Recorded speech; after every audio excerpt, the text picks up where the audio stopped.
What is up, everybody? Excited to be doing another episode of Legends Look Back, this time without my good buddy Freddie, who, hey, sometimes life happens and work sidelined him for tonight, but we've got a excellent guest filling in on his behalf, as well as our producer for the month, Emma. And this particular question, honestly, guys, was for Freddie. So, Freddie, wherever you are, this was for you in spirit. In the Star Wars Insider most recent edition, number 203, I've got the fun subscriber cover here with Baby Yoda looking up at something. Ahsoka, I think. Anyway, and there is a piece written by, well, what's his name? On Twitter, he's Jawa James. Awesome guy. Great guy. He did this beautiful piece about traveling to Star Wars filming locations across California. You guys read Star Wars Insider? Unfortunately, no. I would love to, but it's just something I've never gotten into. I read it occasionally, mostly for the High Republic short stories, but yeah. Yeah, well, that's the thing that has, I think, sucked a lot of us back in recently. Is there for a couple of years they weren't doing any original fiction. It's one of the fun things that they have done well is they've had these short stories. In fact, they've just been, some of them reprinted in this collectible hardback, the first volume that we're going to read and we're going to talk about in August here on the show, the Star Wars Insider Fiction Collection, Volume 1, which infamously has both canon and legends stories in it. But sometimes I'll actually read the pieces that are not fiction, and this one is really fun. James goes to all these different locations across California, and he'll have a photograph of a shot from the films, and then he will take a photo of him in the exact spot. And Freddie, who lives in California, I wanted to know how many of these places has he ever been to, which I've got to say, like, it feels good to be able to travel again, doesn't it? Yeah. You guys done any big adventures since you've been vaccinated?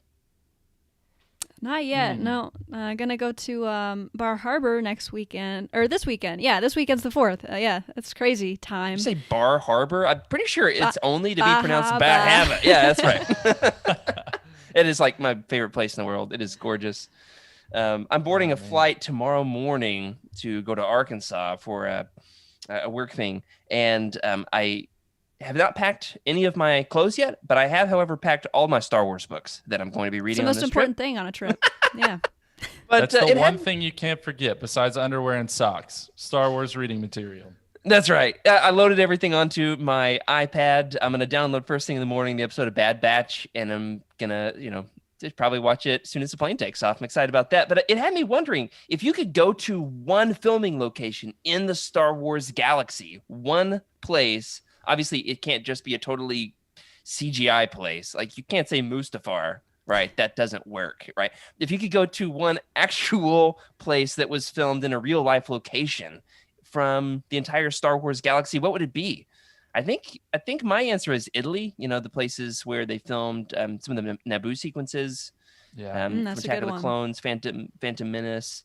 Because we've got family that lives nearby. There's a castle in Naples, that I know for a fact that my wife's uncle has been to. Because I'm like, that's Star Wars, like the Leonardo da Vinci meme. That's me when I see him there. Emma, do you have like a one Star Wars dream location you'd want to visit? Oh yeah, definitely Skellig Michael. Honestly, this is kind of tough because I have a huge fear of birds, so kind of an interesting choice for me. But being such a big Rey fan, I think I've got to go there, right? Well, at least there's no porgs. It's just actual puffins, right? Yeah. I suppose part of me would kind of rather there be porgs. At least I know that they're kind of cute. Birds kind of terrify me. But you know what? I would suck it up to be able to go to the spot where Rey hands Luke the lightsaber. I would do it just for that. I'd overcome my fears. Yeah, man, I've got to admit, it's definitely a place I'd like to go to, even though I'm a Legends guy. It's canon, but it is a beautiful place. Yeah, absolutely. Oh, what about you, Charles? Part of me wants to say like the homestead in Tunisia would be cool, but yeah, I'm gonna say the exact opposite. I want to go to Norway. I want to go to Echo Base. I just want to walk around in that blizzard landscape. I just want to get lost, just like Luke. Yeah. Well, let's hope that nobody has to keep you warm because I've heard that it smells bad. Guess how many locations there are across California and Arizona that James ended up going to, filming locations that were actually used in the original trilogy and +1 for The Mandalorian as well. Oh. You want to take a wild guess? There's way more than I realized. 45. Okay, well, no, way less than that. Okay. I'm going to say a dozen. Yeah, you're close. I think 16 is the number here. Oh, wow. 16. The most recent one would have been Tython at Rocky Peak Park. Tython from The Mandalorian was filmed there. And so that's like the most Legendsy out of all the places here, for sure. Because Tython, of course, in a number of Legends works, including the Dawn of the Jedi series. So that one might be up on my list. I've made separately 4 or 5 different plans to go visit Freddie in California since he and I started Legends Look Back. And so far, I have done none of them. So one of these days, man. One of these days, I'm going to do it. So everybody let us know in the Discord. Let us know in the YouTube chat. What is your ideal Star Wars location that you would want to go visit? And, most importantly, what would you read on the way there? And so without further ado, while we wait for your incredible answers, let's kick it off.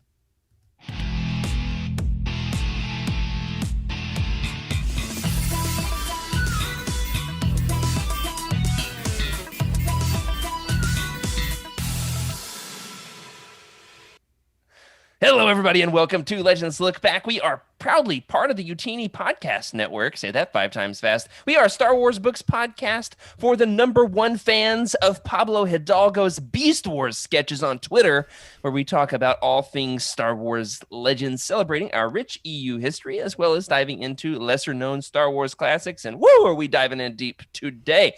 I'm your host, Jared Mays, and I'm not joined by my good friend Freddie C with the coolest Star Wars hat in the galaxy. F's in the chat for Freddie. He's still alive. Don't worry. He's still alive. Hopefully, if he can survive that California traffic. But you know who I am joined by, filling in as our producer this week, one of the great faces of Youtini's YouTube channel, Emma Parke. How are you, Emma? Hello, I am well. Very excited to be here tonight and chat some Legends. I was just commenting last night on the Cosmic Force that I'm definitely more known for my canon side, especially when we're picking art of the week. But I did select a Legends art yesterday from Star Wars number 29 from the 1977 series because we talked about Valence last week, so I had to do it. Yeah, you chose the image where Valence's severed hand grips Vader's ankle. That was so good. I was so proud of you, Emma. Way to go. So everybody give Emma a round of applause, whether it's wherever you are. If you're driving your car, keep both hands on the wheel. Yes. If you're cooking dinner, don't burn the chicken. You know who else is not burning any chicken this week? The greatest doctor in the galaxy since Evazan himself, Charles HANCKEL. How are you, Charles? Wow. Well, first of all, I only have the death sentence in 11 systems. And knew you were going to say that. Shots fired at Corey, but that's okay. He's not here right now. I don't see him in the chat, so he didn't hear that. I'm doing very well. I'm stoked to be here. I think, was I on the first roundtable that we ever tried for this show? Wasn't it Kenobi? Didn't we do that like way earlier? I don't even know if it was either episode. It was either you or Eric. Eric came on early too. I know that after your episode, we were like, all right, yeah, we got to figure out a better way to do roundtables. Because it was still, I assumed learning. I offended somebody, and now the truth comes out it was Freddie, because I'm back when Freddie's gone. So no, we were like, oh yeah, we'll just kind of like, talk through the plot points of the book, and that'll be a great way to do it. And we're like, no, we actually need some very specific questions to help us get all the way through, which we have learned takes a lot of time. Which, by the way, guys, I finished Shatterpoint today, and oh my gosh, was that amazing. And I can't wait for us to do our Shatterpoint roundtable coming up in just a couple of weeks here on the show. Before we go any further, though, I've got to clear the air here with Charles. Charles discovered a shared passion this week in the Youtini Slack that we got to put out on the internet for the whole world to hear, to immortalize.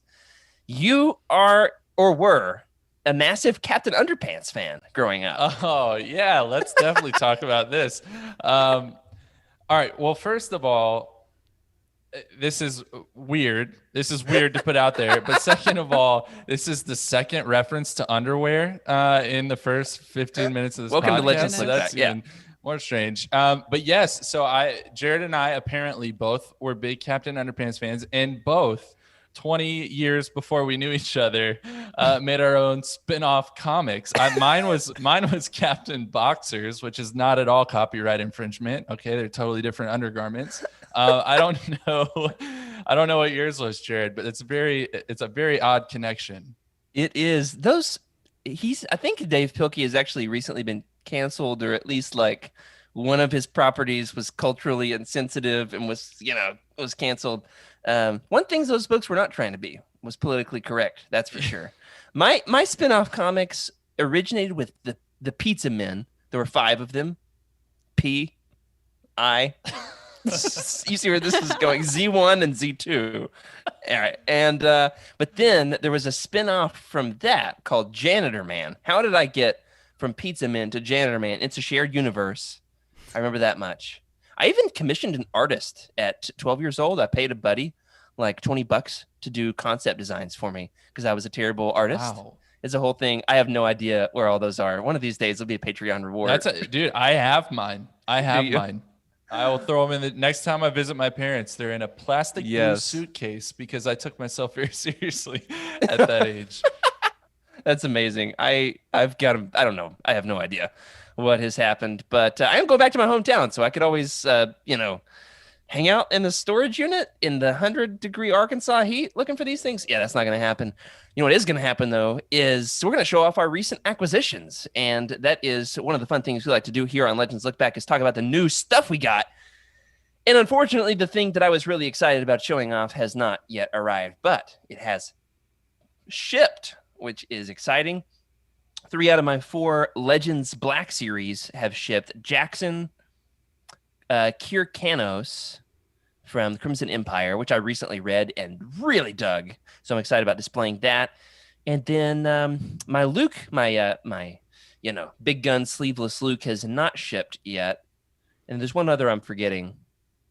It's not Naked Palps. He didn't get an action figure yet, sadly. What am I forgetting? That's the operative word there. Anyway, 3 out of my 4 have shipped. Hopefully next episode I can show them off. What I do have, though, is kind of a funny coincidence. I'm wondering, Emma, first, though, if you're going to show off the same thing that I'm about to show off. What do you have here, Emma, to show off recent acquisitions? You got anything new for Thracken's thrift store? Regrettably, I do not. And I know this is very off-brand for me because, I'm very known for being a collector. But you know what? I just bought a new computer. I'm trying to save money.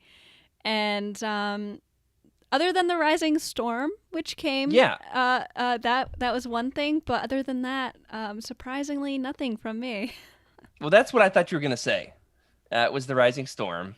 Charles, did you get a physical copy of this, or are you just going with your free kickback that you guys get over there at the Living Force? No, I do have a physical copy of the Rising Storm. I have the Target exclusive. I love that with all the beautiful Jedi portraits there, and I do have the out of print edition that will come soon as well.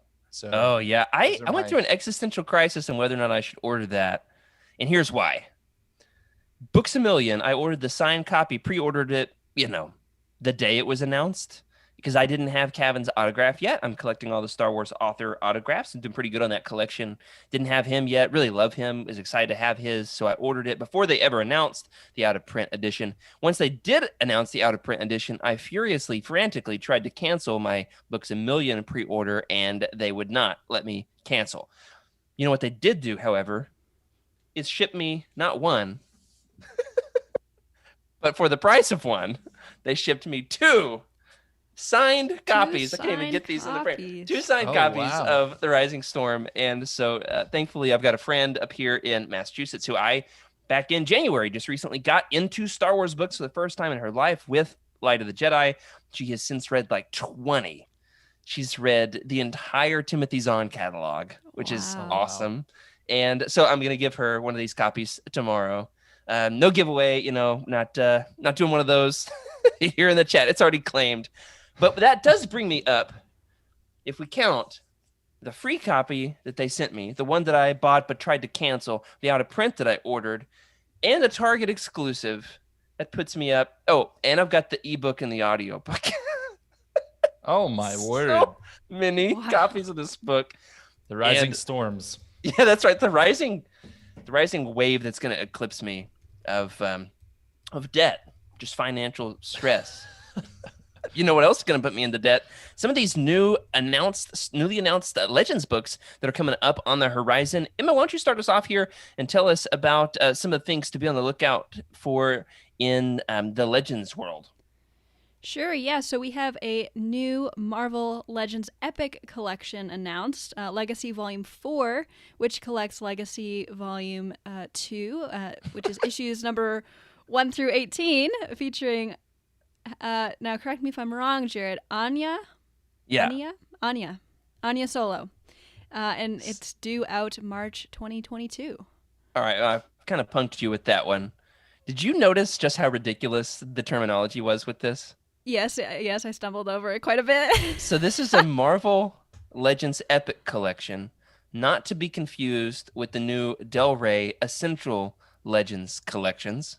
Those are prose books. These are comics, right? Okay, I think that's where I got confused. But it's reprinting a Dark Horse comic, which was Legacy. But this is not Legacy Volume 1 featuring Cade Skywalker. It's Legacy Volume 2.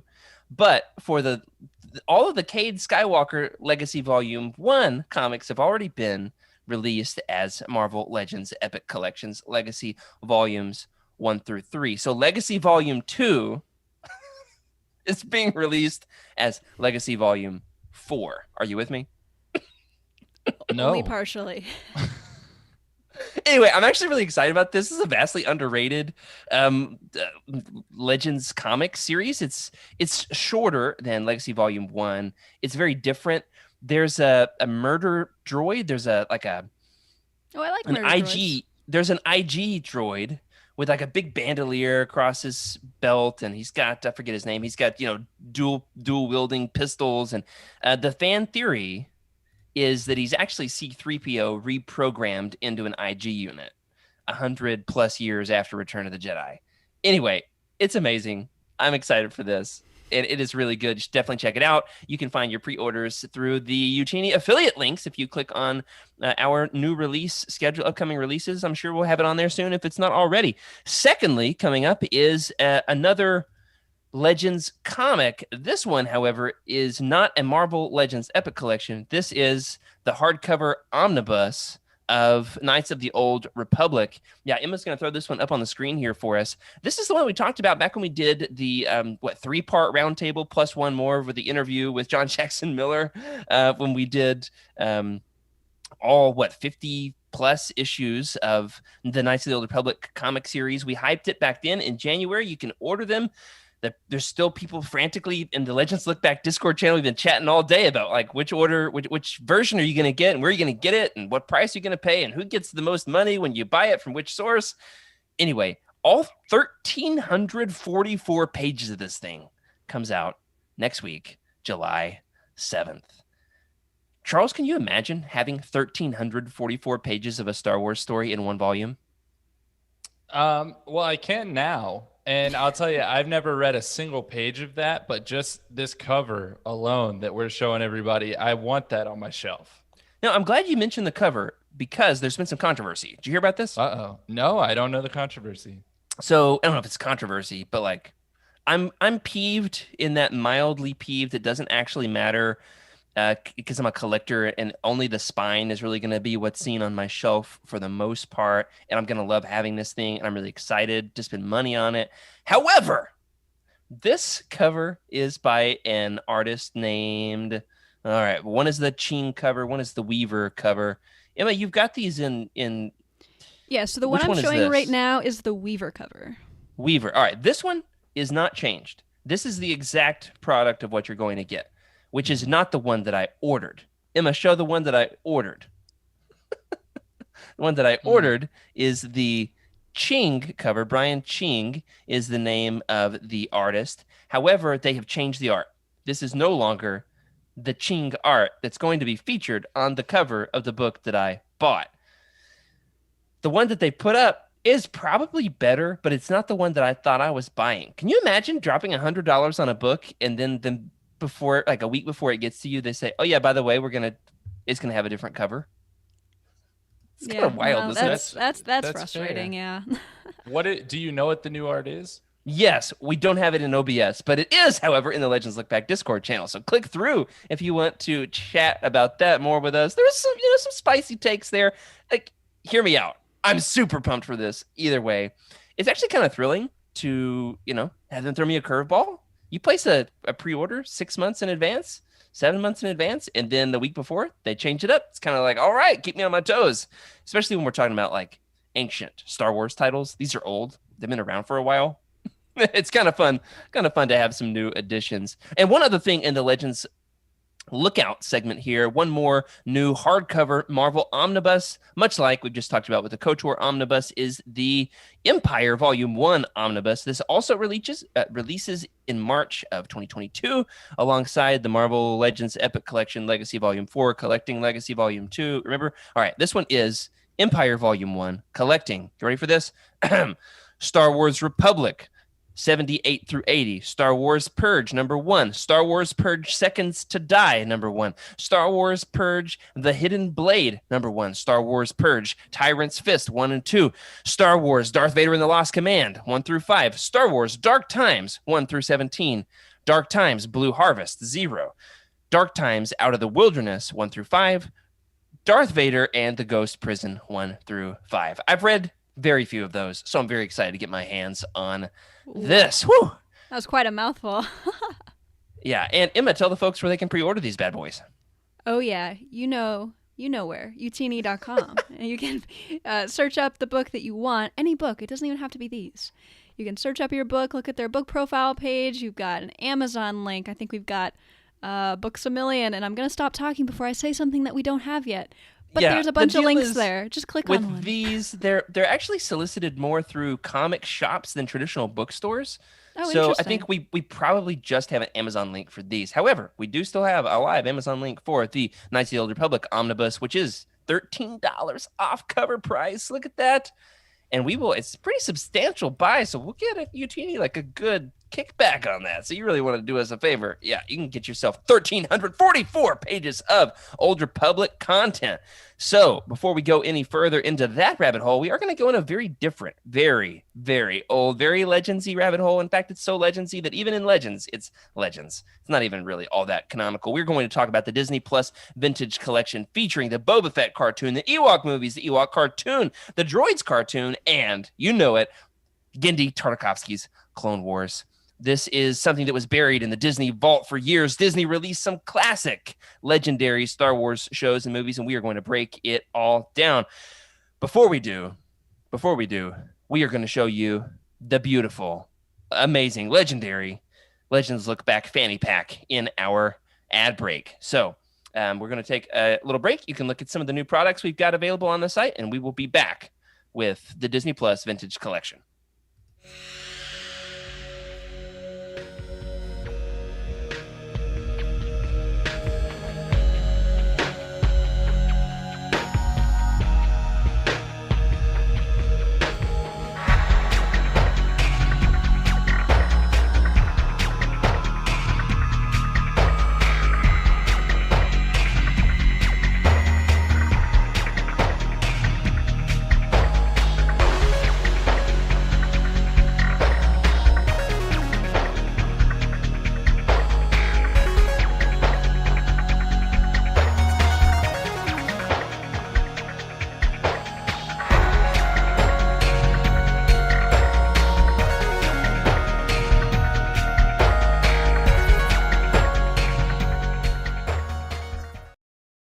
We got the Legends Look Back.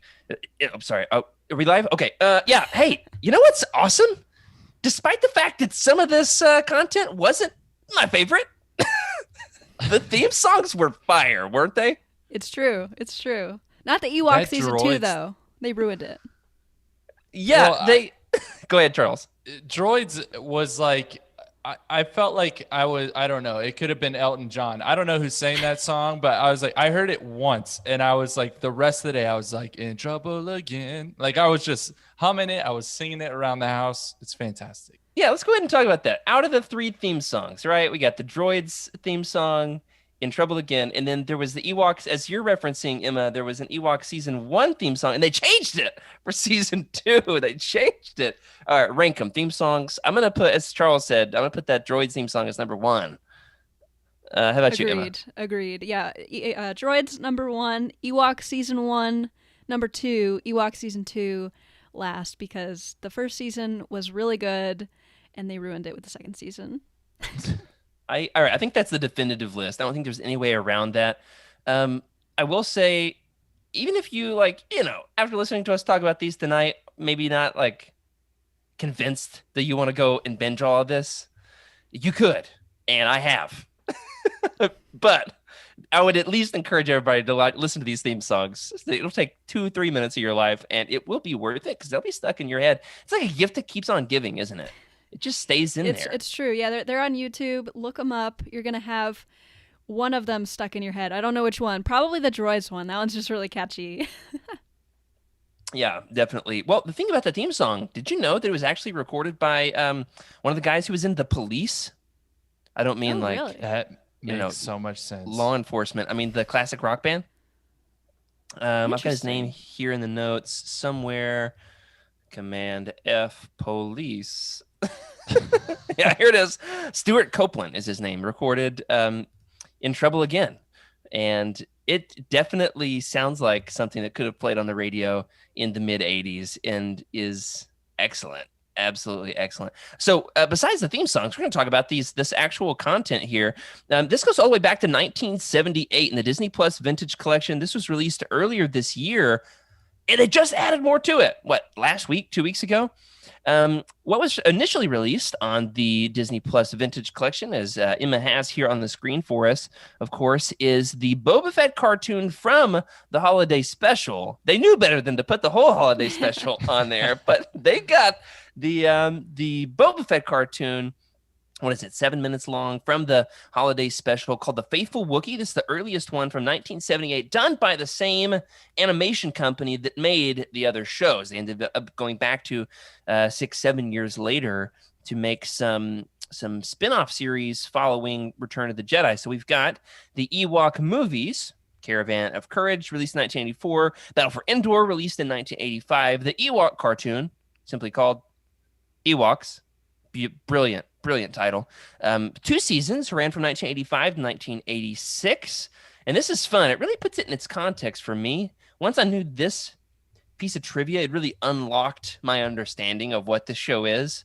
It ran up against, on competing networks, up against the Muppet Babies and the Smurfs. So if you really want to that explains some things. Yep. You want to have a Smurfing good time, just watch back-to-back Muppet Babies, Ewoks, and then the Smurfs, and then get back in your time machine. And what's up? Hey, you hang out with us in 2021. They also, of course, the Smurfs won. Oh man, you guys seen those new Smurfs movies with Neil Patrick Harris? I have. Underrated. I've seen one of them. Surprisingly, they're pretty good. no. Yeah. They're pretty good. You wouldn't think so, but they are. I watched them only on airplanes. Perfect airplane movies. Perfect. Just hanging out with Gargamel. Anyway, also released, most importantly, out of all of this, I would say, would be Genndy Tartakovsky's Clone Wars series, which was technically 3 seasons, is now released in 2 volumes. I gotta love Star Wars with its weird numbering. 3 seasons, 2 volumes, which ran from 2003 to 2005. The golden age of prequel content, as far as I'm concerned. And then, like I said, just last week, maybe 2 weeks ago, the Droids cartoon was released on Disney Plus, which really goes to show that they could keep dropping stuff into this vintage collection, which is exciting. This was first released in 1985, right alongside the Ewoks cartoon. So, Charles, let's start with you. What's your history with this content? Have you watched any of it before the Disney Plus vintage collection? Yeah, so my major connection to this entire collection is the Tartakovsky Clone Wars, because I was sitting there waiting for it to come on, like every new episode, the early ones that were just 3 to 4 minutes. So I watched that as they came out through my childhood, through those years, just waiting for episode 3. The other stuff, let's see, the story of the faithful Wookiee. I watched the entire holiday special for the first time in college because my roommate at the time, Vincent, got his hands on a burned DVD copy of the holiday special. So that was my first encounter with that. But droids, Ewoks, the Ewok movies, all of that is very new to me. I watched it pretty much for this episode tonight, and I was happy about some of it and not so happy about other parts. Yeah, that's such a generous way of putting it, Charles. Charles ever the diplomat. He just did that like super fast Mace punch to diplomacy in the face there with his description. That's good. Yeah, I actually watched the Clone Wars series live as it was, not every episode because they were hard to time. They were so short that if you went to get a drink of Gatorade at the wrong time, you could tell I wasn't definitely playing a lot of... No pee breaks allowed when you're waiting on that show. Yeah. Then you miss it. You'd be back and Anakin would be like, well, Obi-Wan, that was a good adventure we had there. And then it was over. How about you, Emma? You were too young to be watching the Clone Wars series that came out live on Cartoon Network. We were taking Gatorade breaks and pee breaks. You were just not born yet. So what's your history with this series, though? Of course, Trevor over there in Wales, which we learned, he's Welsh. Trevor over there is, laughing at all of us because we're too young to have watched the 80s shows as they were coming out live. But how about you, Emma? Yeah, so I hadn't watched any of this except for the Faithful Wookiee cartoon because I watched the holiday special on YouTube, regrettably. So I did, technically watch that, but now I've seen all of it now that it's been on Disney Plus. So I think it's great that they're adding it to Disney Plus for people that weren't around during that time or are curious. It's definitely an interesting look into that time and that period of entertainment, I think. So that's a good way of saying it. It is definitely like a trip in the time machine. It is a glimpse into the past of what Star Wars was struggling to be. And this really is couched in its history for the fact that George had young children at the time of, the release of Return of the Jedi and was trying to shift Star Wars into being more childlike. And you can see that, of course, coming to fruition in Jar Jar Binks, of course, in the Phantom Menace. I almost said the Trade Federation, excuse me. Those, 8-year-olds love them some trade disputes. The taxation of trade lanes. But no, he really did lean into this idea that Star Wars is for kids and went that direction. He wanted to create content that his kids could enjoy. I like to think that George was creating himself his own babysitters. Don't you think? I love that. That's so neat. Coming from someone with children, I feel like you've thought about this long and hard. Yeah, that's right. We call Peppa Pig the new snooze button. That's right. Absolutely. I did, however, try to watch this with my kids, and they were like, nah, we're good. Yeah, I mean, I feel like it's very different than the cartoons that I watched as a kid and that are probably being released today. I don't know. It's a different style. It's a different amount of action, different topics, things like that. So I can kind of see why they weren't super into it, but maybe it was just because they knew it was old and they just they knew that they just maybe shouldn't even be interested in it. Yeah. For me, though, as a kid, all right, Charles, I don't guess this would apply to Emma. Charles, did you ever, growing up, go and rent VHSs from a physical location? Man. At Hollywood Video, right around the corner from my house. It was a good Friday night when we would go have dinner and then go to the Hollywood Video. Pick out your VHS for the weekend. Perfect. Yeah, my hometown Oklahoma had 2 video stores, rival video stores across the street from each other. I can't remember what Movie Gallery and Crossroads. I liked Crossroads better because they sold Pokemon cards, but Movie Gallery had more movies, which was kind of the point, right? But I remember renting this thing incessantly. The Ewoks movie, the first one, Caravan of Courage. I still have yet to see Battle for Endor. I tried to get it in before this episode. Didn't happen. Hasn't happened. You've got to watch Battle for Endor. It was so much more enjoyable than Caravan of Courage. You got to do it. Okay, so you liked it more. You liked it more than Caravan of Courage. That's I cool. did. That's cool. I did 100%. I'm looking forward. It was because of this guy, right? I'm pretending like you can see me pointing. But, There he is. Yeah, totally. On the far right there. What was his name? Wilford Brimley. No, was that his name? The little creature on the right there? I don't remember, but he like runs super fast and he's like really funny. That's Teak. Teak, yeah, Teak. Yeah, he's really great in it. I enjoyed it quite a bit more. So I've yet to see that, but I probably rented Caravan of Courage so many times that we could have just bought the dang thing. I mean, how many times did my parents let me rent that? Did you have like a go-to, we're going to go rent the same movie, Charles, at the video store? 100%. So I have an older sister who she's 2.5 years older than me, and we would go and we could each pick out our own movie. She would pick something out new every time. I got the same Power Rangers movie every single time. Freddie and I are I don't big Power know. Rangers I fans. enjoyed it. Oh my gosh. Was it the one where Zach beats up the putties through dancing? Because that's a good one. It sounds like a good one. As many times as I probably watched that VHS, I have no recollection of any of the events. He has I his think own... it was Morphin Time at one point, and you thought the villain lost, and then he came back 10 times bigger. So. That's right. Yeah. Well, if Freddie was here, he's big into martial arts. The Black Ranger, he has his own form of martial arts called hip hop keto, which is hip hop dancing and martial arts. It's so great. Yeah, there's a whole episode about it. We would rent that at our VHS store. Emma, I would equate this probably to just being like having your Netflix comfort food, right? Like it's like you need to unwind. We're just going to watch the same thing on Netflix that we watched yesterday. I mean, like that's relatable, right? Oh, 100%. Okay. For me, it's The Office, like the U.S. Office. Sure. Like, right. I know that's like not really applicable here, but I kind of remember like, I wasn't, I'm not old enough to like have that same experience with like renting videos, but I was old enough for like the when Netflix sent you DVDs. Oh, cool. Yeah.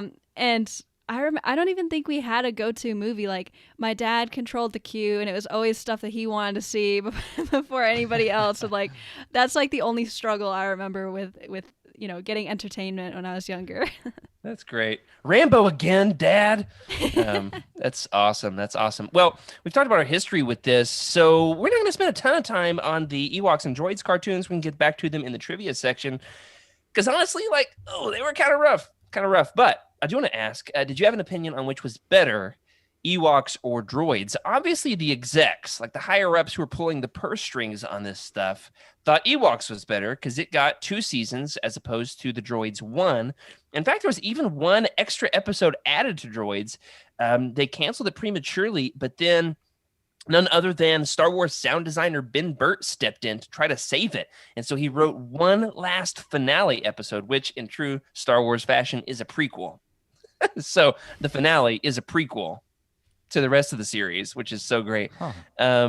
The Droids cartoon only got 13 episodes. The Ewoks cartoon got a full 2 seasons.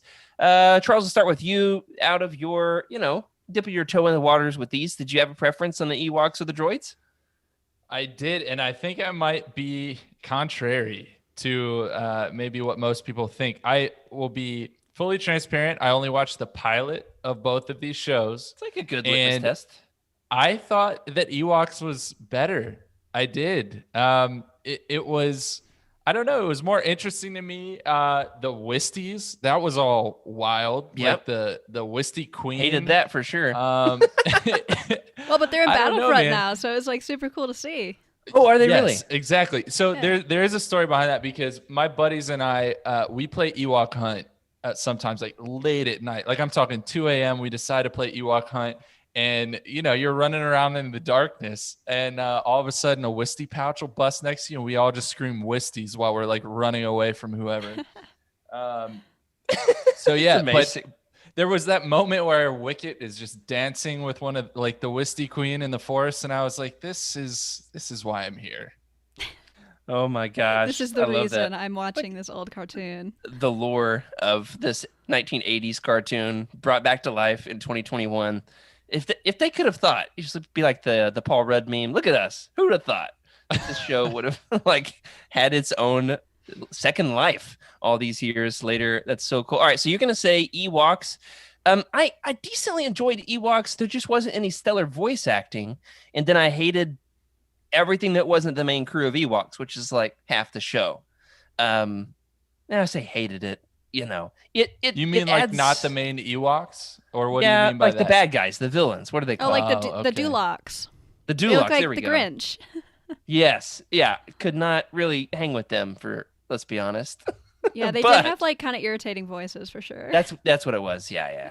I've also been studying hard for grad school this month, so like anytime I need my brain off, what I don't have my kids screaming at me, I don't need some gnarly Ewoks screaming at me either. So what I need to do, and I've got a working hypothesis here, I want to watch Care Bears, Gummy Bears, and Ewoks back to back to back, inebriated, and then see which of them, if I would ever do that, theoretically, of course. And see which of them adds up, because I used to like those two shows as a kid. Emma, do you even have a clue what I'm talking about? Not really. I'm not gonna lie to you. It sounds like an I think I watched Care Bears when I was little, but that just sounds like a very interesting mix of shows that you've just rattled off there. See, Emma, you don't quite understand. In the Ewoks pilot, when they played Drop the Sack, Jared and I played Drop the Sack as children. There was not enough entertainment out there yet. Oh, goodness. Drop the Sack was a real game. Yeah. Before we say anything else about that, Emma, did you have a preference on Ewoks or droids? Definitely droids. I think it was because, the villains in Ewoks were annoying. I agree with you, Jared. But also, I felt like the premise for each episode was kind of the same. Like, the Ewok kids all do something stupid to get themselves in trouble, and then, oh goodness, we gotta go fix it. Whereas droids was just kind of this like cluster of just wildness that I can't even quite pinpoint anything on, really. It was a very weird experience to watch, and I feel like it had a little bit more variety, so I'm gonna go with droids. I'm sorry, I'm dying at Corey's comment in the chat, which is, what the heck is Drop the Sack? I just saw that. Well, Corey, Oh my gosh. let me explain it to you. It's a game that the Ewok children play where they sit up high in the trees and they drop sacks of mud on each other. No, on Aunt Bozzy. Exclusively. Oh, yes, on their aunt, yes. Poor Aunt Bozzy got the works, man. Always. She did. Well, that was one of the annoying things about these shows, was how much gratuitous violence there was. I know what you're saying, gratuitous violence. There was so many pratfalls. It was definitely a lot of like falling and hurting each other humor, which, I've got a 3-year-old. It's really not that funny, but like maybe they would think it's funny. So I actually, out of the two, preferred droids, mostly because I enjoyed listening to Anthony Daniels play C-3PO. Yeah. Yep. He actually was. I'm gonna have to mute the chat. I can't even look at this. I can't either. He actually, revived his role as C-3PO, and there's this indiscernible quality that he has in his vocal performance compared to. I mean, it's been 40 years since he first started playing C-3PO. There's something in his voice in the Droids cartoon that really just works, and it sounds so authentically original trilogy compared to some like recent performances. I mean, he's still doing great. He never ages. But this was a very authentically original trilogy. Anthony Daniels' performance, definitely loved that. My biggest gripe with droids was basically all the original characters. Anything that wasn't, originally in the original trilogy kind of, grated with me. But I will say, all of the space battle sequences, anything happening with spaceships or speeders, were excellent. The sound design was great. The problem was like there were very, very few moments where they were like, having spaceship chases. But when they did, they were good.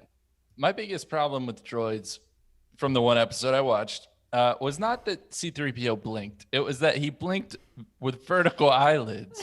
Like, they weren't even just normal eyelids. Wait, talk to me about his eyelids anatomically. What should So- droids' so- eyelids so- anatomically be Well, from the should perspective they of a have doctor? eyelids? Should they I have think eyelids? definitely is the not, real just based on a question here. creepiness factor. Yes, they should just stare through you, like not even at you, but through you. Somehow that's less and creepy. He doesn't have a top and bottom eyelid, is what I'm trying to say. He has a left and a right. I had no idea. I didn't notice that. It's very disturbing. Yeah, Wow. his facial expressions were terrifying. I can't decide if I want to say terrifying or horrifying, but definitely one of the two. I mean, he had It's one of eyebrows, those, like pseudo yeah, eyebrows. Like what even was that? it's one of those choices where they needed him to emote.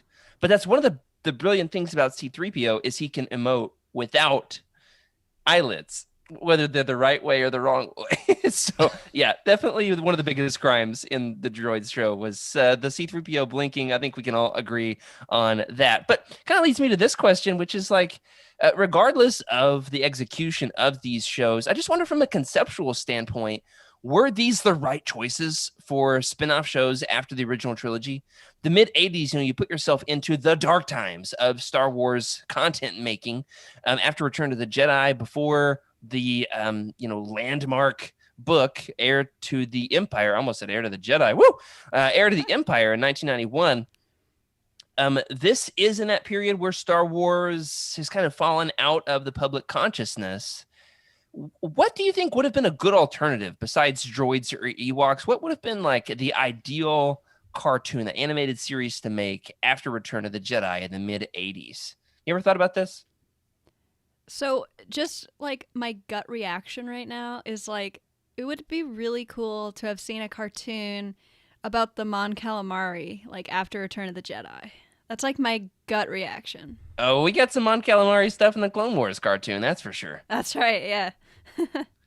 I feel like it's like it's like Muppet Babies. I feel like it's a common thing. Just take the main character of something that you love and let's see them, as a child. So I feel like they could have done like a young Luke running around Tatooine with all of his good buddies. That could have been fun.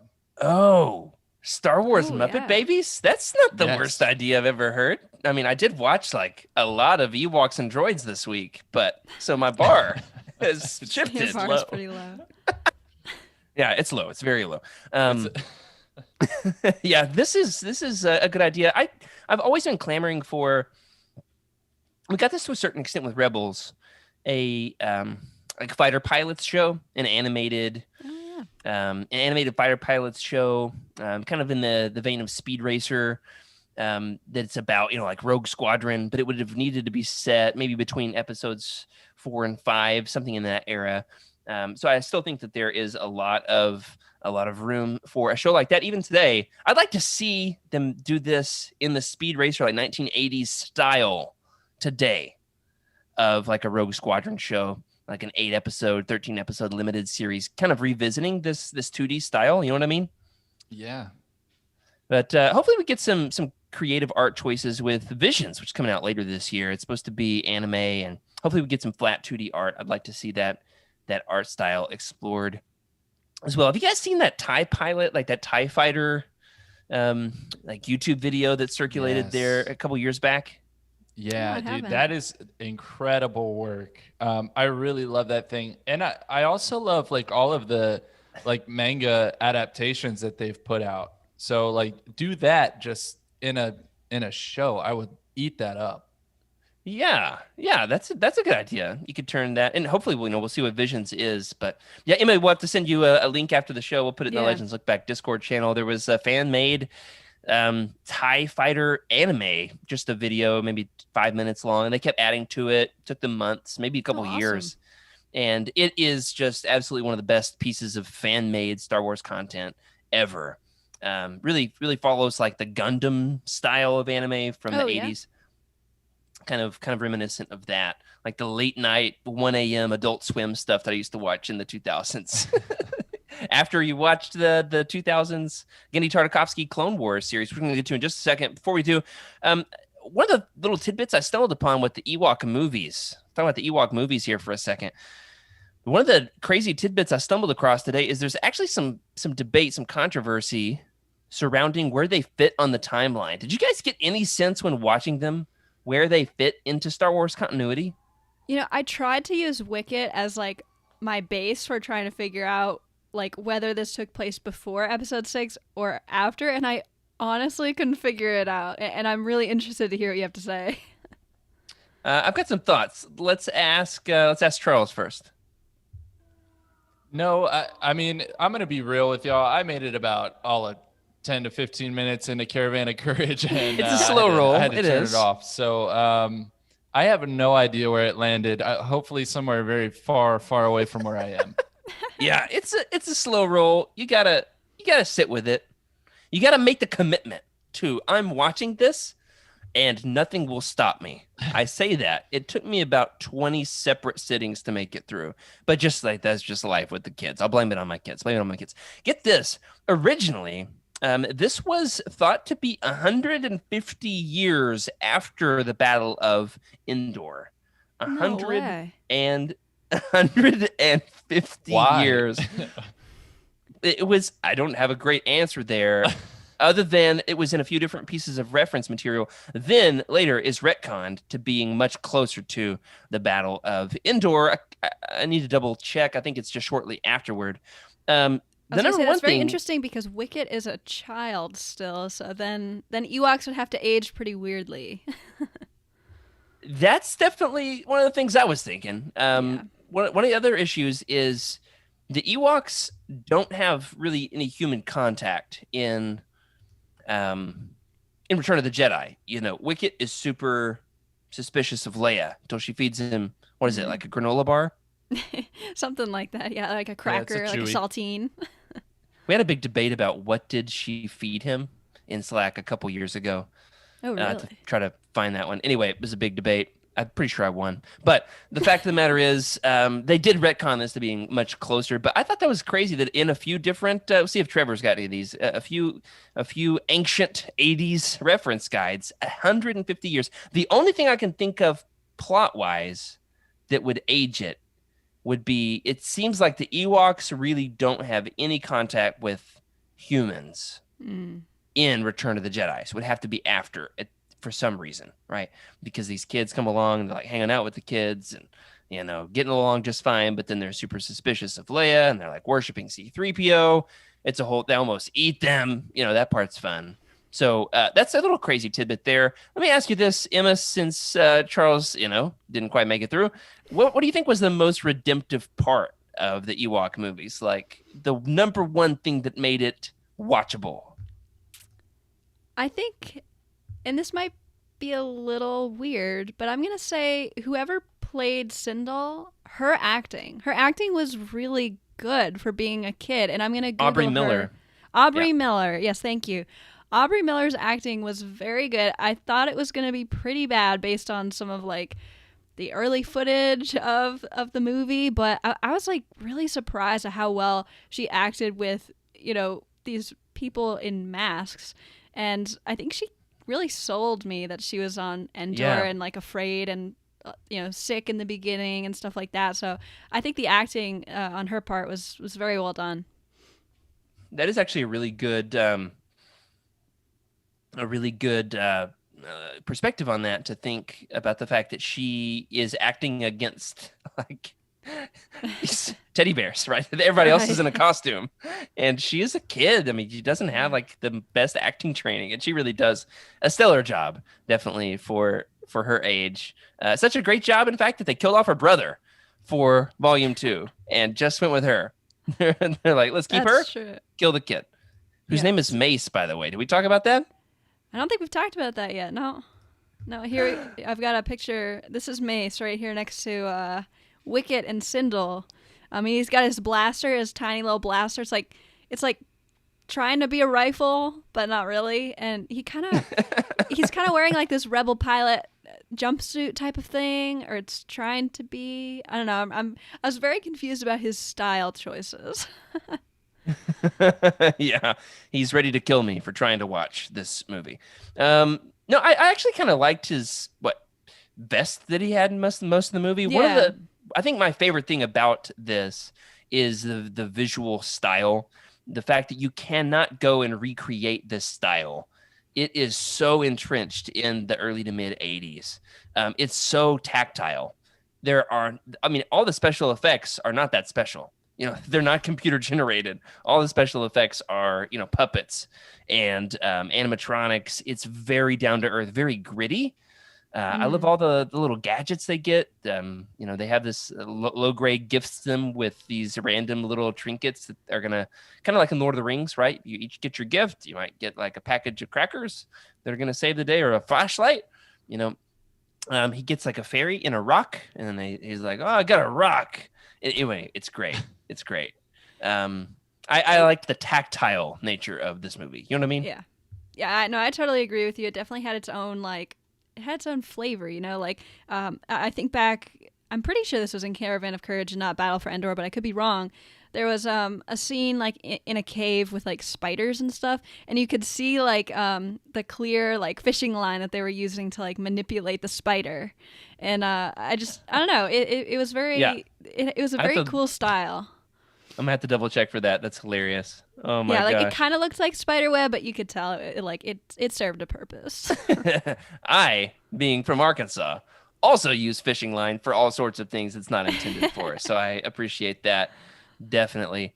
Let's talk about the thing that we brought Charles here for. We're going to talk about one of his very favorite pieces of Star Wars content, and that is the Genndy Tartakovsky Clone Wars series. And my working hypothesis for this is if you really want to get the most out of the Clone Wars micro series, watch it after Droids and Ewoks, because it's awesome after Droids and Ewoks. I mean, first of all, we got like 18 years of development with animation and lessons learned about Star Wars along the way. But Charles, why do you have such an intense love for this series in the first place? Oh, man. I think part of it because I was watching it when it was coming out, and this was in the prequel era, right? This was the first look that we had at what was really the Clone Wars, because episode 2 came out. We saw the Geonosis arena and all the clones kind of descending there and fighting for the first time. And then nothing, right? Nothing until Revenge of the Sith, except for this cartoon. And so we really got to see what was going on.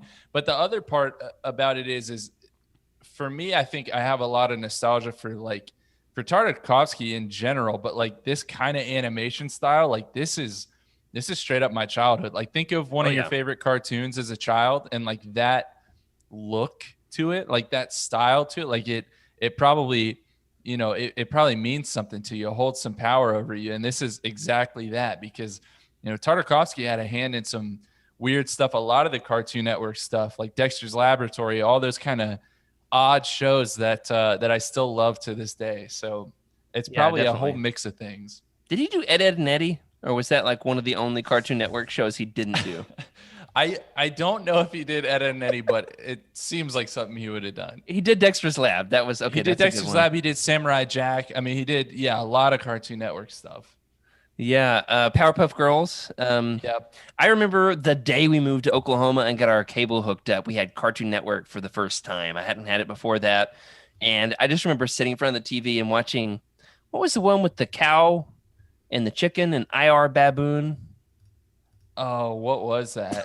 I feel like it was called Cow and Chicken or something like that. It was like, not very creative. My IQ dipping tremendously that day, but like having a good laugh and feeling like we were in for a wild ride. I love that George hired this very noteworthy animator who, for as stylized as the show is, and in some ways doesn't hold up as well compared to Filoni's version, because it has such an intense, extensive lore and so much involvement from George Lucas. What I love is that George allowed him to commit to his style as fully as Genndy ever was with any of these other shows. He brought that to Star Wars. I mean, the clone troopers have so much style in how they coordinate their attacks, and they're doing their hand motions to move around the corners, and whenever they get out of the troop transports, they all go. It's just so awesome. I appreciate that George kind of took a step back and let somebody else take the reins with Star Wars for a bit. Emma, what's your history with the Clone Wars cartoon? Did you say earlier? Yeah, I watched it for the first time when it came out on Disney Plus, and it was really interesting to watch it from the perspective of someone who's seen like all 7 seasons of like the Clone Wars that we know now.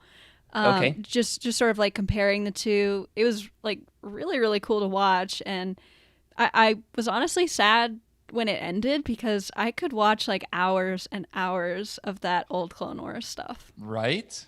Yeah. Yeah, it's so rewatchable, and I love the way that they have couched it in Disney Plus, it is just 2 episodes, right? It's just these 2 volumes. Right. You press play and they're gonna go, and you don't have to like decide in between episodes. Am I gonna keep watching this? You just let it do its thing. It was like they were having more and more faith in the show is kind of how it seemed, because like as you said earlier, Jared, it's actually 3 seasons is how it's produced, and volume 1 on Disney Plus is like seasons 1 and seasons 2, and then volume 2 is season 3. So this is very Legendsy, right? To be doing this number thing again. Yeah. So volume 1 is seasons 1 and 2. Exactly. Okay. Because the earliest episodes were like 3 to 4 minutes, I think, all except for maybe, I want to say the finale of season 2 was like 10 minutes for the first time, but then all of season 3, they're 13-minute episodes. So they were just giving Genndy more and more room to play. Yeah, they did get longer, and they connected more, especially to the end of the beginning of Revenge of the Sith. Season 3, volume 2 connects so directly with Revenge of the Sith in a great way, which one of the things I loved about Legends. We've got a few books that really tether to that story. Labyrinth of Evil is a good one. Yeah. And of course, Plagueis as well. Let me ask you this, Charles. What is your favorite episode? Out of you can think the little segments, favorite scene, favorite part. Obviously, we know you love the Mace Windu fight. I do love that Mace Windu episode. So I think there's my favorite episode, and then there is the best episode, and they're not the same. My favorite episode is from season 1, and it's the episode where Obi-Wan and Dirge fight, where they actually joust, right? Like with their respective squads. Yeah, and it's like, of course Jedi Knights are going to joust. Like that had never occurred to me. But then they fight hand to hand, and it all ends with that wonderful moment when you think Obi-Wan has won because he's cut Dirge into like 5 pieces. And then at the very end of the episode, it just shows Dirge's little bubblegum body pieces like coming back together. Like that Dirge. is, I call them Jello Dirge. It's bubblegum Dirge. That's what it is. I like Jello Dirt actually, but yeah, I mean Dirge was such a cool character, and just that moment, that is my favorite episode. But the best episode, I think, hands down, is actually a couple episodes, but season 2, I think it's like a few different episodes, but specifically when Asajj and Anakin are fighting. I just watched that one yesterday. Yeah. Yes, that the one at the end of their fight, right, where Anakin kind of dips into the dark side a little bit. He's wielding one of Asajj's red lightsabers, and he just gives that like primal roar when he's striking Asajj down that pit, and you see the flashes of Qui-Gon and Obi-Wan and Yoda behind him just looking like terrified. And the reason I say that's the best episode is because not only was it the animation incredible, right, with the rain like sizzling off of the lightsabers when it starts. I love that. That so kills good. me. Incredible, with the use of the red and the blue lighting on the characters, similar to The Force Awakens that came so many years later. But specifically because it was like it worked perfectly as one of those moments that where Anakin was unsupervised, right? Sure. And he really let his true tendencies come out. Just like in Attack of the Clones when he slaughters the Tusken Raiders, right? When he's away from the Jedi Order. The Raiders. Yeah, that's when he has those moments. And I felt like if you went from watching the micro series to Revenge of the Sith, that's one of those moments you carry into watching that movie, understanding why he's so troubled. Oh man, that's so great. I just watched that yesterday morning at breakfast before I went and took my final exam for grad school. I came into it just like supercharged. Yeah. What got me? Yeah, the rain on the lightsabers, and they start sizzling. And I'm like, why are we not doing more of that? You know, yes. It totally makes sense. Why has this not been anything else? And then the amazing thing, and I started laughing so hard. My wife was like, what is wrong with you? When the rain starts sizzling on their lightsabers and then the rain starts falling and they just stare at each other and Genndy just lets it sit. And it is the longest silence of just rainfall. and them just staring at each other. And I'm sitting there just like, seriously, how long is this gonna go on? What is happening? There's And only then a few minutes. and then It's like right Obi-Wan- before a boxing match, you know, when they like stare at each other like that. Yeah. You're gonna like get ready, you know. Yeah, perfect. And then finally, Anakin just like straight up jumps onto the Masazi Temple. It's like in one Yes. single leap. Well, It's one of the things you bring up a good point because Yeah. Gendy is not afraid of silence, right? Because the troopers rarely talk, as you said, like they're doing their hand signals, but when they pull in the music, like you feel it too, because it's that same episode where they play some of the actual classic Star Wars soundtrack, and it works so well. Yeah, and you guys did a good job talking about this on, you did a whole episode of The Living Force about this. If you want more information, if you want to hear more analysis of the Gindi series, we're not going to go in tremendously deeper detail from here, other than to say, you know, that there is this Clone Wars publishing program in Legends that Trevor has talked about quite extensively on the Star Wars archives. We haven't done a ton with here, but before the Revenge of the Sith is ever released, in those years between Attack of the Clones and Revenge of the Sith, Del Rey, Dark Horse, and of course Cartoon Network, right? They are chronicling the Clone Wars bit by bit, piece by piece, and so you get to learn about this conflict and live with the conflict weekly, monthly, as it is going on, getting ready for the release of Revenge of the Sith in a period really before, at least, you know, for me as a youngster, right? Charles and I are similar ages. You know, didn't have great internet access. When you did, it was like you really had to wait for it with a dial-up. And so any piece of content you could get was a tremendous gift from the Force. And so it really fits into that period. And I think its greatest contribution is its introduction of villains. Let's talk about some of the original villains in this. We've got, I would say, two that have really endured, and then one more who's making a comeback. This show introduces Asajj Ventress, General Grievous, and Dirge. Right, so we talked about Dirge. Dirge and his Jello bubblegum self, who can joust with Obi-Wan and put himself back together to fight another day. Slight spoilers for what is happening right now in the current Marvel comics. We'll only just spend 1 minute on this. You can skip ahead 1 minute if you want to. You've been warned. Dirge is back. Emma, how insane is it that Dirge is back?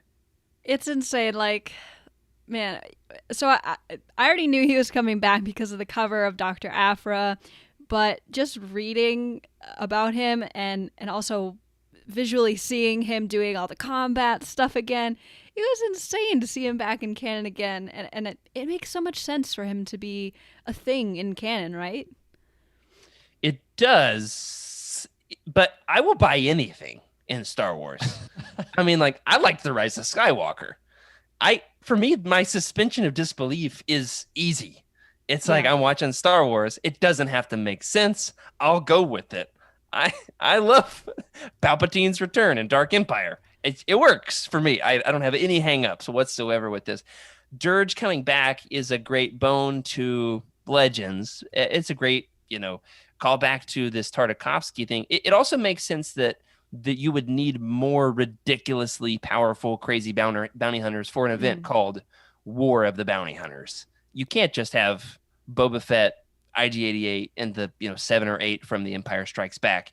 You really need to fill out that roster. I think Dirge does that in an interesting way. Charles, over under. Let's go ahead and place our bets here. Over under that Dirge gets torn apart and has to put himself back together. Let's put it at over under at 10. How many times in War of the Bounty Hunters do you think Dirge has to reassemble his dissected body? I'm gonna say under 10. That's a lot. I would read a comic where he just keeps getting destroyed and putting himself back together over 10 times, but I don't know that the mass public would do that. So okay, good point. Less than. Okay, Emma? I agree, less than 10, and here's why. There are only 2 known major lightsaber wielders in this era, and it's pretty hard to chop someone up with a blaster. Oh, all right. That's here's another question. Will he eat anybody who will then explode out of his insides? that's got to be how he goes out, right? I hope so. It's like If he with has to go Thrawn. out, that has to be the way. It's like with Thrawn, whatever they're gonna do with his story and canon, who knows? He's out there, with Ezra. But like, it's gonna be hard to beat how he died in Legends. And so I'd like to see some kind of a throwback. That is good. That is so excellent. I'd like to see him, blasted and then watching his bubblegum skin knit itself back together, like Oh, over a that'd be cool, series of yeah. panels. You could do one panel where it's just, a hole in his bubblegum flesh. The next panel, the tendons are kind of coming back together. Charles, Yes. explain how that works on a physiological level. Yes, I cannot. Okay. Good answer. Good answer. Emma, we asked Charles his favorite episode. He answered with the two that I was going to answer with. The only other one I might have said is the, what's the Nautilin's name? Kit Fisto, when he goes and has his underwater duel. That one is awesome. I love that one. What about you, Emma? Is there any other episode we have not mentioned that you think should make the list of being in contention for the best episode of Gendy's Clone Wars? Yeah, like the one where Anakin gets his tattoos was really interesting to me, mostly because it didn't make a whole lot of sense, but at the same time, like we've never really seen anything like that in Star Wars, so I was like really intrigued by that, and I think visually it was stunning to see these like gross slugs going across his chest and like leaving tattoo marks. Like I think visually it was very interesting to see, though I don't think it's the best narratively by any stretch. That's a good answer. Definitely a good answer. If you guys want more information on this, like I said, you should. Do you know what episode that was, Charles? Check out that episode of The Living Force. Started looking for it a minute ago. Yeah, I don't know off the top of my head. It would be somewhere in the hundreds, I think, in the low hundreds. Whew, goodness, you guys have done a lot of talking about Star Wars. We like it. What can we say? That's great. That's great. You guys did a good job in dissecting that, just like Dirge gets dissected from time to time.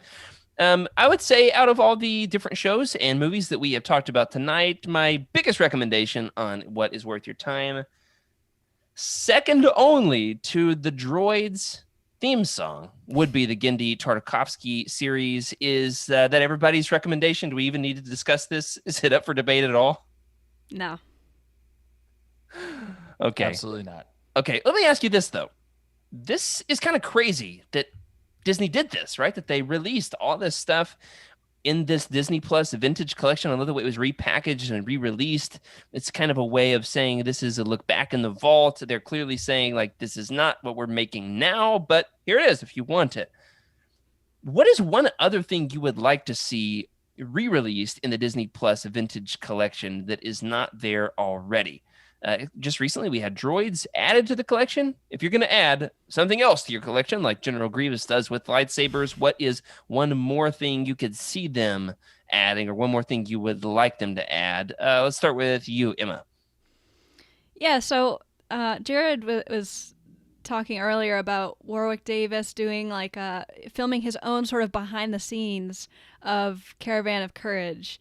And honestly, I would love to see that, mostly because I'm very interested in how that movie was made at that time. It's a TV movie, so obviously it didn't have as high of a budget.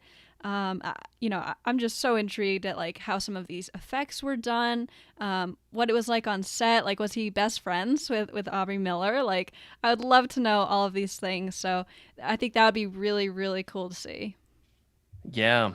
They gave him, Warwick Davis kind of like the poster child of Star Wars. They loved, would really cater to him.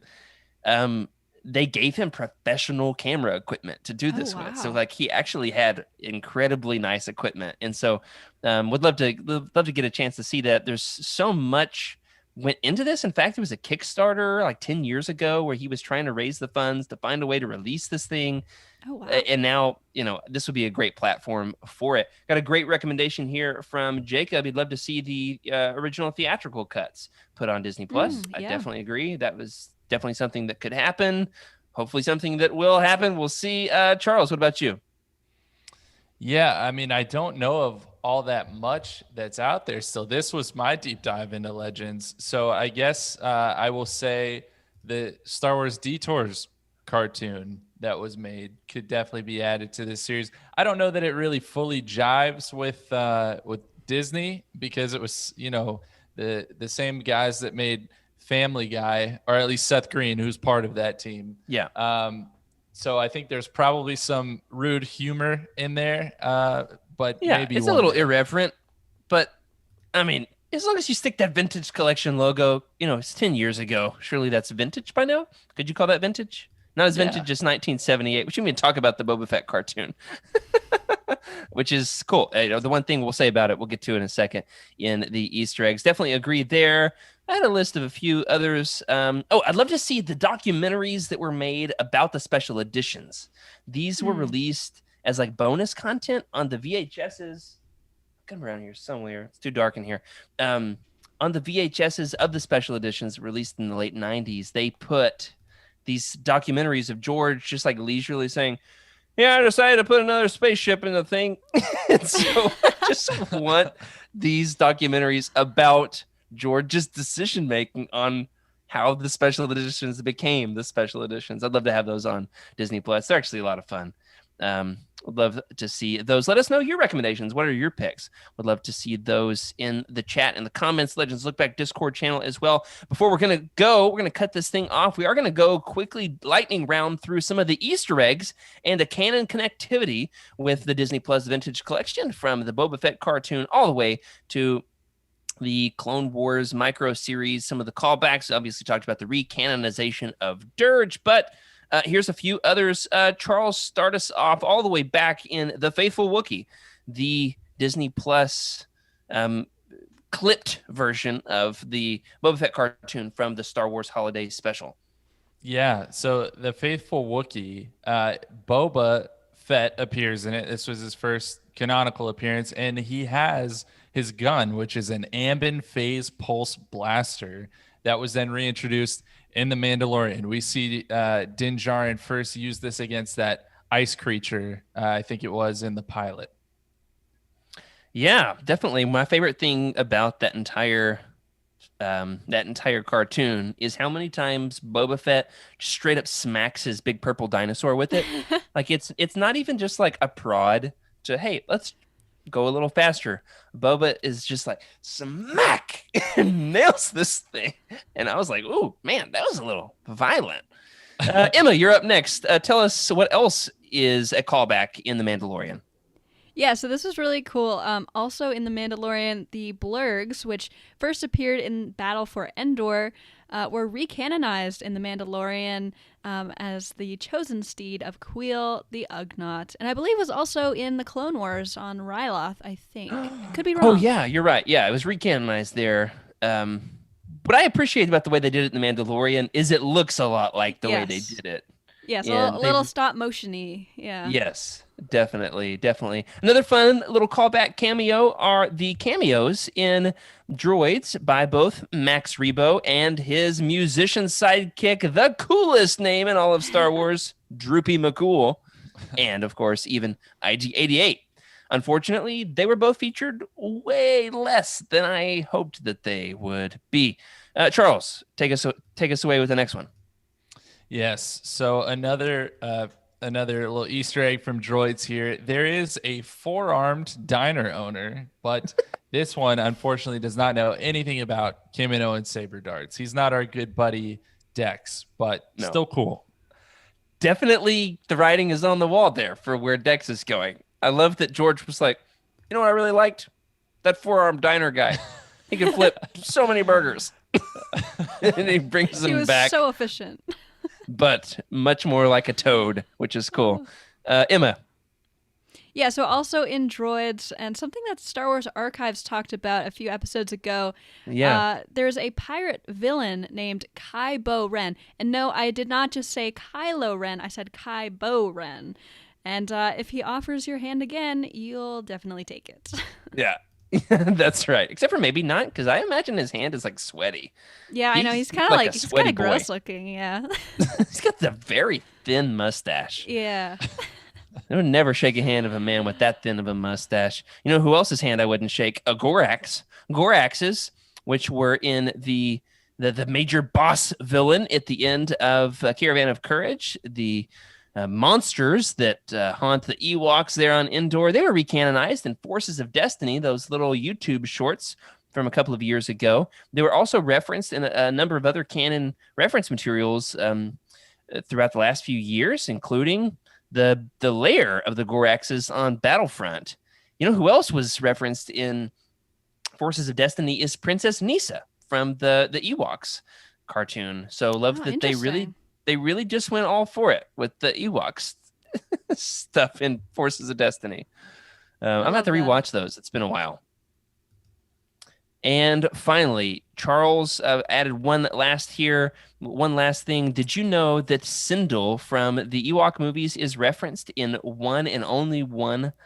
No, a couple of Legends books. The very first one she is referenced in is Tyrant's Test. Did you know that Sindel from the Ewok movie was ever referenced again in Legends? I had no idea. This is pretty shocking to me from what little I watched of the Ewok movies that we would want to bring things back. So tell me more about this. Yeah, so she became a reporter on Coruscant later in the Tyrant's Test, the novel, and then in Legacy of the Force, she's referenced again.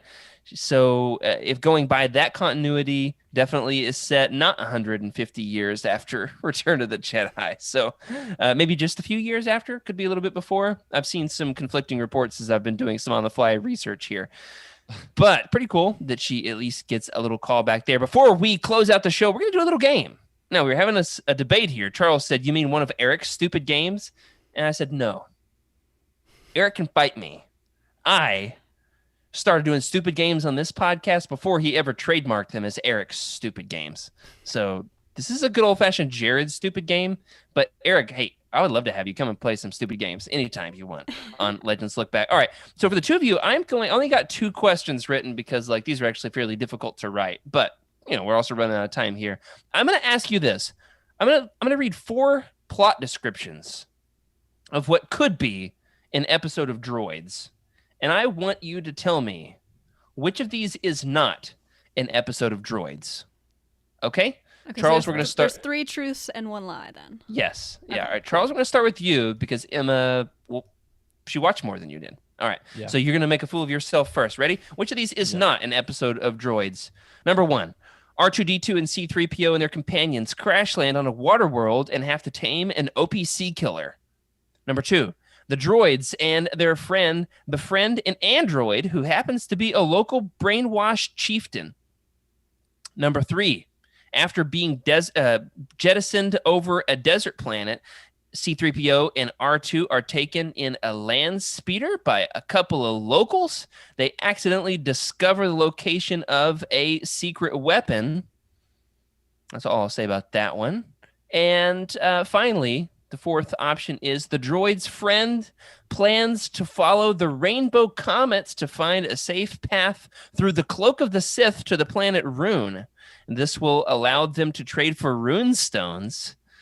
And ultimately, R2 saves the day by pretending to blow a circuit. Which of those sounds the least like? First of all, I feel like I've not watched of Droids. any of the episodes. Even though I watched all of them, I feel like I don't remember any of it. All right, Emma, I found myself kind of going to this zen flow with these episodes where you turn them on, you just kind of zone out. Yeah, for sure. All of it sounds fake. All of it sounds fake. It does all sound fake. That last one was so detailed. It has to be true. So I'm taking that one out. I'm gonna say the first one wasn't weird enough to be real. I'm gonna say the crash landing on a water world and taming an OPC killer is not an episode of Droids. Emma? It's the first one. Oh, okay. It wasn't good enough. Yeah, I needed more time. Yeah. It's not. But I appreciate that you thought that they all sounded fake. That was kind of the goal. No, they all did, for real. The other question is this. I'm going to give you titles of names of the Ewok shows. So these are episode titles. One of them, once again, is not an actual episode title. Ready? Emma, you go first this time. Okay. Baby Ewok's Picnic Surprise. Number 2, Race to the Great Tree. Number 3, Wicket's Wagon. And number 4, Blue Harvest. I'm going to say number 2. Number 2, Race to the Great Tree. Charles. I guess I'm gonna say Blue Harvest, right? Because that has other Star Wars connotations. It does. Okay, Emma was right again. Once again, she did watch them, but or most of them. Yeah. So, Race to the Great Tree. I made that up. I almost just put Race to Crash Point Tower to see if you guys would notice. It kind of works though. Those trees. Yeah, there's actually an episode called Blue Harvest. I watched it. Interesting. Was not cool, unfortunately. I don't even know why they called it Blue Harvest even at the end. Like, I was like, what? Yeah. I don't either. There was a blue villain, or like a villain who wore a blue onesie. Right. Yeah. Right. like the Ithorian in the Kinder toy. He has a blue onesie. Like a spandex, not a jumpsuit, but like the one that Richard Simmons would exercise in. What are those called? A leotard? Like a pantsuit. Yeah, that's good. There you go. something. Leotard, I not a don't know. pantsuit. He's No, not not a Hillary pantsuit. Clinton. All right. Yeah. Well, this has been a lot of fun. Charles, thank you for filling in this week for Freddie. Freddie, you've been missed. Can't wait to hear about which of these California adventures you would want to take. So we're just going to totally redo that intro all over again to ask if you've ever been to any of these places. Remember, everybody, no show next week. We will not have an episode live of Legends Look Back next Thursday night because, well, I'm out of town. And Freddie doesn't want to host without me. I mean, come on. All right. And after that, we also are prepping, however, for our next roundtable. Emma, tell us what the next roundtable is going to be. Yes, the next roundtable is going to be Shatterpoint by Matthew Stover, which you can get in the new Legends Essential Collection. Did I get that right? You got this, Emma. I keep wanting to say Epic Collection like the comics. It's the Legends Essential Collection version, or the new audiobook, right? It just came out with an audiobook. Yeah. So there's a couple ways to do this. And I'm really excited because I have like that new book format. It's nice and big. And we talked about this last show. I just love that size. I finished it today and discovered there's bonus content. There's a short story at the end, even in the audiobook. They've recorded the short story in the audio version, which is super cool. And I had no idea. Charles, I mean, I know you're a pretty big Mace Windu fan. Have you ever read Shatterpoint? I've never read Shatterpoint, and I just want to clarify something. I'm not a big Mace Windu fan. I just think he's alive. I just think he's out there, and I just hate him the least of those of us on the Living Force. Hey, works for me. Well, that does it for this week. Thanks for joining us on Legends Look Back. Thanks to our incredible patrons for your support. We love making this show, in case you can't tell, and we are glad you are along for the ride. Special thank you to Cheryl Bell, Patrick Ortiz, Carl Sander, and our Jedi High Council, Elizabeth Cloutier. Sound like the DJ from The Last Jedi, right? Elizabeth Cloutier, Jason Missile, Sally and Chris Eilerson, and of course, Freddie C on our Alliance High Command. I've never messed up those names before like that. What's your thoughts around the show? Hey, we'd love to hear from you. Email us, please, at legendslookback@youtini.com. You can send us a message in the Legends Look Back Discord channel. You can leave us a comment on this episode on YouTube. Note to self, read the comments before next week, as long as they're nice. Or, of course, you can find us in Twitter. I'm at Jared Q. Mace. Freddie is at Wake Up Freddie. Emma? At Urban Jedi 26. Charles? At C. HANCKEL. And the show is at Legends Look Back. What a great handle. So perfect. Glad we didn't have to pay $1,000 to steal that from a space pirate named Kybo Ren or anything. Well, hey, if you're looking to buy some of the books that we often talk about, really didn't talk about the books today. If you want to help support the show, you can look up a book on Youtini. You could click the Amazon link in the profile, or of course, you could read something and then let us know what you think and leave us a review. We'd love to hear your thoughts. Remember, everybody, until next time, keep the Youtini fan code and be a force for positivity in the fandom. May the force be with you.